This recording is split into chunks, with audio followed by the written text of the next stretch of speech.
to Professor SNAB, where we make A-level biology as simple as a cell. So today we're looking at the meaning of specific terms such as gene, allele, genotype, phenotype, recessive, dominant, incomplete dominance, homozygote, and heterozygote. We're also looking at understanding patterns of inheritance, including the interpretation of genetic pedigree diagrams in the context of monohybrid inheritance. Of DNA. Genes have alleles, which are just alternate versions of a gene. Alleles can be either dominant or recessive. Recessive alleles are the alleles that need two to be expressed, so it is not expressed if the other allele happens to be dominant.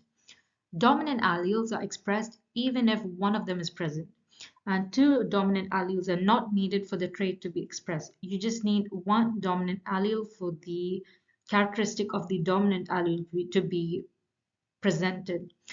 And on the other hand, for recessive alleles, you need two recessive alleles for the characteristic of recessive alleles to be expressed. So there is also the possibility of incomplete dominance. So this is when one allele is not completely dominant over the other. One example I've personally noticed is in rabbits. So some rabbits, for example, let's say a gray rabbit decides to reproduce with a white rabbit. You will notice there are offspring that some of them are born as gray rabbits, some of them are born as white rabbits, and some rabbits can be born as both gray and white.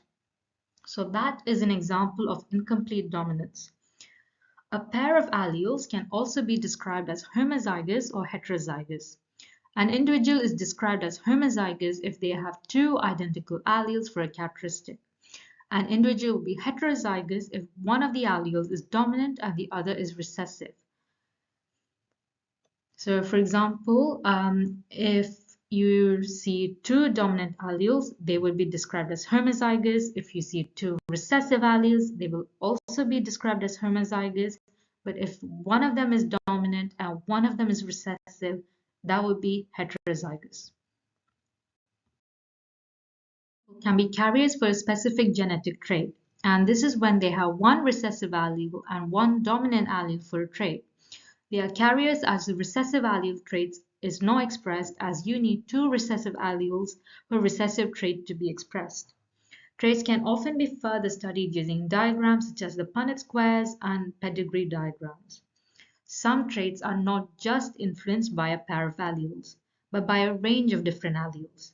The inheritance of a single characteristic being controlled by different alleles is called monohybrid inheritance. And an example of monohybrid inheritance would be height, as multiple genes contribute to an individual's height. The genetic makeup of an organism is called genotype.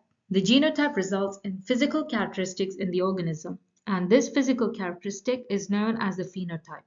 Genes can have mutations, and mutation is a change in the sequence of DNA. So different examples of mutations are substitution, where one base is replaced with another, deletion, where one base is deleted, insertion, when an extra base is added, duplication, when one or more bases are repeated, and inversion, when the sequence of bases are reversed. So if you want a more detailed video on mutations alone, it's already uploaded, so do check that out. And these mutations can result in an alternative gene sequence being produced. This results in an altered protein structure, which can affect its function.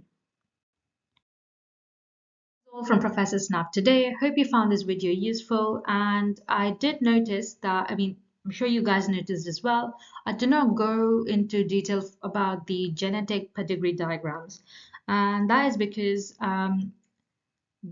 that topic specifically is better off being understood through exam questions. It's not something I can teach you guys specifically.